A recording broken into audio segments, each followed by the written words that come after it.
篮球没有成就我，它开始摧毁我。2020年，他是冲击 NBA 的潜力新秀，也是创造 NBA 智商纪录的斯坦福学霸。2年之后的2022年，他宣布退役，他告别了 NBA， 甚至告别了篮球。泰雷尔·特里，这位传说中打破 NBA 智商纪录的斯坦福神射手，发生了什么？大家好，这里是 Healthfare， 我们一起来挖掘真实、励志、有趣的篮球文化。如果你喜欢本期视频，别忘了点赞支持。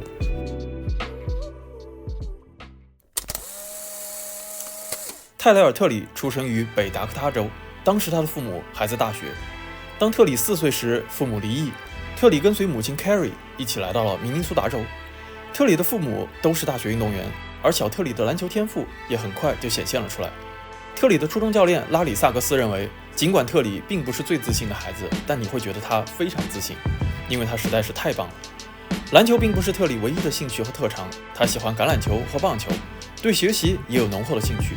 他会缠着学校里的老师，向老师索要更多的作业。他甚至向萨克斯教练请假，能不能不打这场比赛，因为他要发射一枚自己在科学课上设计的小火箭。初中的特里在篮球强校 Minnehaha Academy 担任控球后卫，但是特里并不是很快乐，因为球队中还有另一个光芒盖过自己的天才。萨克斯教练的儿子 Jalen， 也就是现在魔术队的后卫2020级的5星高中生 Jalen Suggs。尽管比特里小一级，小萨格斯有着更好的天赋、更好的技巧、更成熟自信的心智。特里并不愿意做蝙蝠侠身边的罗宾，他不愿意生活在萨格斯的阴影之下。萨格斯父子完全没有意识到特里与他们的关系悄悄破碎了。初中的最后一年，特里悄悄离开了球队，他没有告诉萨格斯父子，转学去了另一所学校，这让萨格斯的父子非常失望和伤心。对于老萨克斯而言，就像是失去了自己的儿子一样。此后，从2014年一直到2021年小萨克斯进入 NBA 之前，他们再也没有说过话。特里的选择也许是对的，在新学校 De La Salle 高中的4年，其中3年他都赢得了州冠军，冠军率为 75%。而特里自己也成为了4星级高中生，收到了篮球名校贝勒大学、印第安纳大学以及斯坦福大学的 offer。值得一提的是，比他小1岁的 Jalen Suggs 在明尼哈哈的4年，除了因为疫情取消的2020年，全部拿下州冠军，冠军率为100%。而萨格斯本人成为5星级高中生 ，ESPN 全美排名第6。Since a young age, I had already been sacrificing things that maybe I wanted internally myself for basketball and for those around me. 尽管成为篮球明星，也即将获得大学的全额奖学金，特里却认为自己牺牲了很多。他觉得父母和教练给了他压力，为了奖学金，让自己以篮球作为自己生活的重心。因为篮球，他不得不放弃同样感兴趣的橄榄球和棒球。没有选择以篮球闻名的贝勒大学和印第安纳大学，特里选择了斯坦福。这是一所几乎不用任何介绍的全球知名学府。在斯坦福，特里不仅能打球，同时也能享受到高标准的大学课程。特里并没有觉得自己一定能进入 NBA， 他希望能像对待篮球那样认真对待学术。而在篮球方面，特里的选择也没有错。大1赛季，他就成为了先发，成为了斯坦福的明星球员。他的第1场比赛就得分上双，拿到14分。第1个月，他就连续获得2双。在1场比赛之前，斯坦福的主教练 Haas 发给了他一张绿灯的图片，暗示他这场比赛可以随意出手。但这并没有让特里非常开心，他认为自己是一名能传球的真正的控卫。特里的大1赛季稳定又优秀，他场均得到 14.7 分，3分命中率超过 40%， 罚球命中率更是接近 90%。 他入选了 Pac-12 的最佳新秀阵容，而上一名如此优秀的斯坦福球员可能还要追溯到2008年的布鲁克·洛佩兹。但是特里仍然拥有着年轻稚嫩的身体和精神，他有188的身高，却只有145斤，这可能并不能满足 NBA 的对抗。对于特里来说，留校征战大2，继续提升自己，或许是最好的选择。但是下一赛季的斯坦福即将迎来一位2020级的5星级高中生，来自塞拉峡谷的宰伊尔·威廉姆斯。哈斯教练并不能保证特里的战术地位，他依然决定离开，参加2020年的 NBA 选秀。这个决定仓促又不完全成熟，但他并没有后悔。2020年7月，他再次确定留在 NBA 选秀。更加光明的未来似乎就在不远处，特里儿时的梦想即将实现，但他没有想到的是，篮球即将成为他的噩梦。特里的选秀过程并不顺利。2020年受到疫情的冲击 ，NBA 陷入停摆。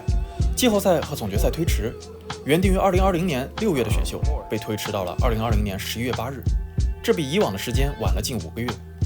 从3月12日 NCAA 宣布赛季结束到11月的选秀，这8个月成为了 NBA 历史上最长的选秀前训练。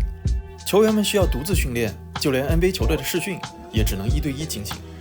特里以及所有新秀需要面对的是日复一日的独处，枯燥乏味的重复。他曾经这样形容这段时间 ：I got really tired of it and really burned out during that process. But I knew that big things and big accomplishments were right around the corner. 在漫长的选秀准备过程之中，特里逐渐失去了对篮球的爱，他开始患上焦虑症。为了增加他145斤的体重，他大量增加饮食，每一顿饭都要吃到呕吐为止。但是增重却并没有取得显著的成果。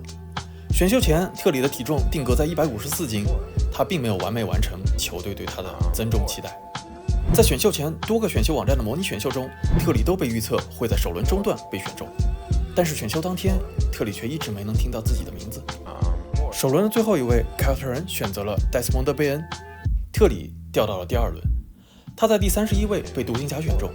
特里本以为自己的焦虑会在选秀之后消失。2020年的独行侠处于上升期，同时在超级明星卢卡·东契奇身边打球，意味着自己毫无压力。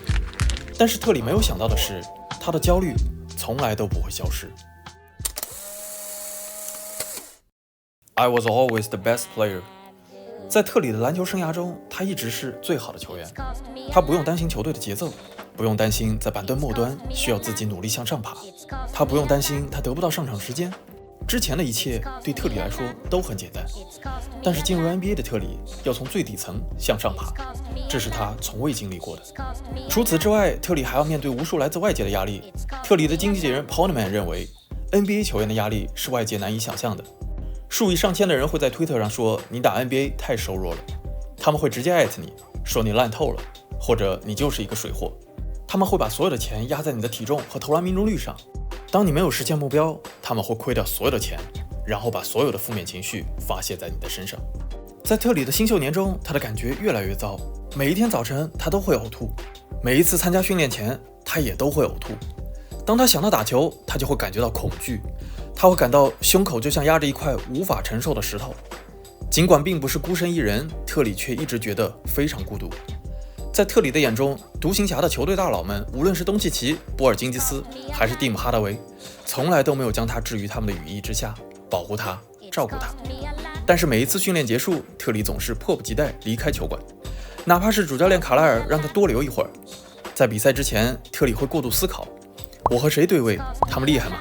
我的表现如何？观众来多少人？如果我们赢球了会怎么样？如果输了会怎么样？如果我15投0中会怎么样？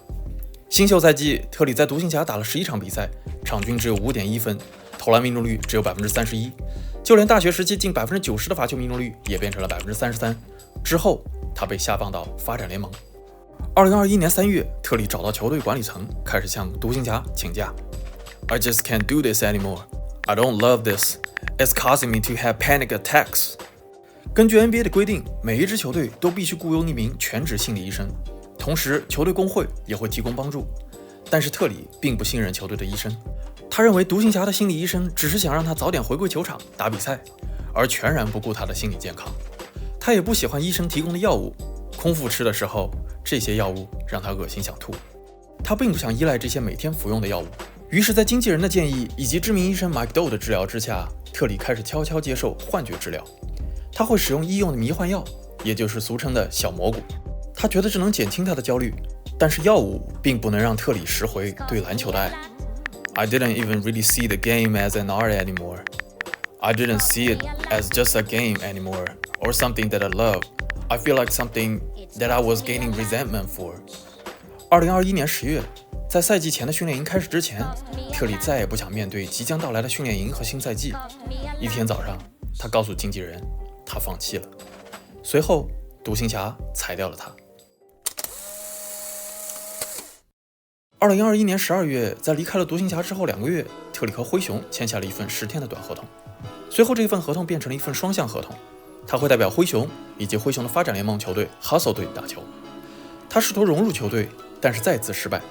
球队的客场之旅中，坐在头等舱的科里发现，队友们似乎并不愿意和他坐在一起。好手队的每一个人似乎都在努力向 NBA 发起冲击，没有人能成为特里的真心朋友。2022年7月，赛季结束，特里被灰熊裁掉，他的经纪人建议他参加夏季联赛，以便感兴趣的球队签下他，但是特里拒绝了这个建议。他再也无法接受 NBA 或者季联赛的环境，他决定彻底离开 NBA。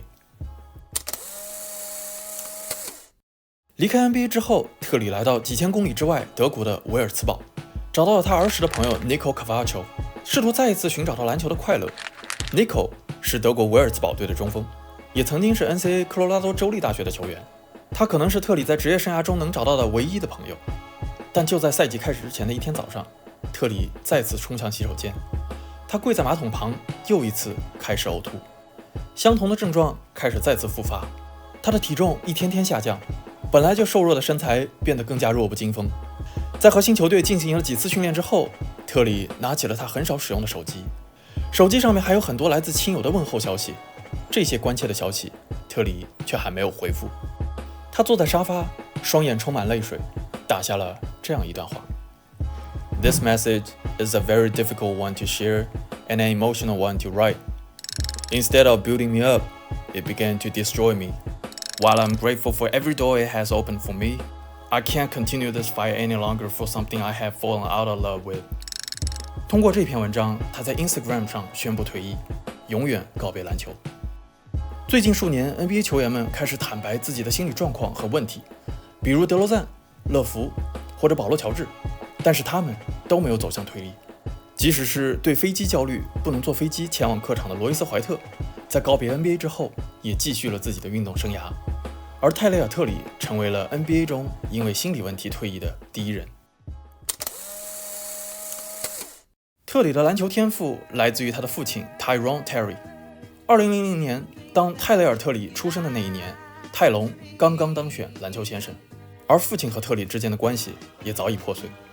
在成长的过程之中，特里一直觉得自己是父母的累赘，如果不是他的话，父亲的篮球生涯会更加杰出，而父母的生活也会更加容易。2004年，当特里只有4岁的时候，特里的父母离婚，但是父子二人仍然会联系，他们会一起去迪士尼乐园，特里还会回到 North Dakota 和父亲一起过暑假。2007年，父子二人还一起去看了湖人对阵太阳的季后赛。篮球成为了父子俩联系的纽带，也是父亲参与小特里生活的方式。但是父亲对特里的爱是一种严厉的爱。小特里曾经自豪地向父亲展示他的第一个 mixtape， 但是父亲的反应是集锦不会造就一名好球员。父亲觉得特里被惯坏了，比起高强度的训练，特里更喜欢低强度的投篮训练。为了证明这个观点，父亲通过一场1对1打爆了特里，而小特里则直接哭了出来。小特里想得到的仅仅是父亲能为自己感到自豪，但是似乎得到的只有父亲严厉的评论。慢慢的，父子俩鸡毛蒜皮的争吵变成了重大的纠纷。终于在特里高中的时候，父子二人就再也没有了联系。特里大学期间，父亲的现任妻子曾经主动联系过特里，而特里则给父亲寄去了一张斯坦福的球票，让父亲能够去现场看自己的比赛。但是即使这样，父子二人仍然没有说上哪怕一句话。之后特里的 NBA 选秀，父亲没有到场；离开独行侠的时候，父亲也没有出现。直到看到特里退役的消息，父亲感到了一丝后悔，但是一切已经晚了。Those feelings of enjoy basketball like I thought I did, it just didn't come back, and that was all the way across the world. 特里失去了来自父亲的爱，也失去了对篮球的爱。如果在这条路上，特里能获得父亲的支持和鼓励，这一切会不会有所不同？这就是 Tyrell Terry 的篮球故事。他已经被画上了休止符，可是 Terry 的人生故事并没有终结。他希望自己能拥有一个不知名的未来，他希望你不再听到他的消息，直到有一天你突然发现你所聘请的律师，他的长相和名字你似曾相识。就像他所说的，回到斯坦福大学也不是什么太差的备选计划，不是吗？